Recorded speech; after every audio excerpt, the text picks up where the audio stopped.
नमस्कार दोस्तों। दीपावली के इस पवित्र त्योहार पर आप सभी को शुभकामनाएं देते हुए मैं विनायक बगाड़े फिर से आपका स्वागत करता हूं आपके अपने लोकप्रिय यूट्यूब चैनल पर, जिसका नाम है लोक भारती हिंदी। सातारा जिला हिंदी अध्यापक मंडल सातारा और लोक भारती हिंदी के संयुक्त तत्वावधान में कहानी रंजन यह उपक्रम शुरू है।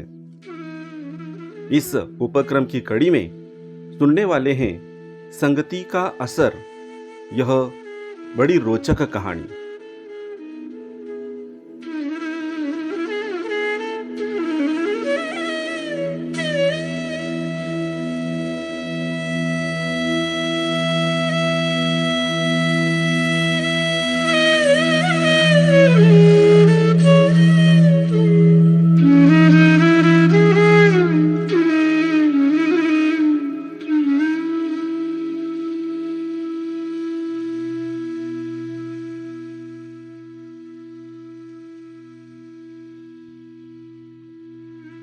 एक बार एक राजा शिकार के उद्देश्य से अपने काफिले के साथ किसी जंगल से गुजर रहा था।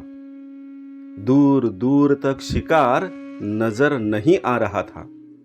वे धीरे धीरे घनघोर जंगल में प्रवेश करते गए। अभी कुछ ही दूर गए थे कि उन्हें कुछ डाकुओं के छिपने की जगह दिखाई दी। जैसे ही वे उसके पास पहुंचे कि पास के पेड़ पर बैठा तोता बोल पड़ा, पकड़ो पकड़ो, एक राजा आ रहा है, इसके पास बहुत सारा सामान है, लूटो लूटो, जल्दी जल्दी आओ जल्दी आओ।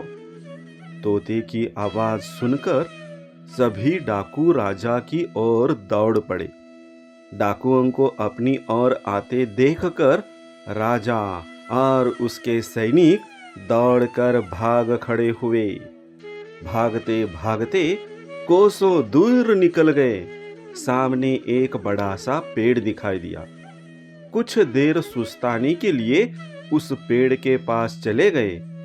जैसे ही पेड़ के पास पहुंचे कि उस पेड़ पर बैठा तोता बोल पड़ा, आओ राजन, हमारे साधु महात्मा की कुटी में आपका स्वागत है। अंदर आइए, पानी पीजिए और विश्राम कर लीजिए। तोते की इस बात को सुनकर राजा हैरत में पड़ गया और सोचने लगा कि एक ही जाति के दो प्राणियों का व्यवहार इतना अलग अलग कैसे हो सकता है। राजा को कुछ समझ नहीं आ रहा था। वह तोते की बात मानकर अंदर साधु की कुटिया की ओर चला गया। साधु महात्मा को प्रणाम करते हुए उनके समीप बैठ गया और अपनी सारी कहानी सुनाई और फिर धीरे से पूछा, ऋषिवर, इन दोनों तोतों के व्यवहार में आखिर इतना अंतर क्यों है?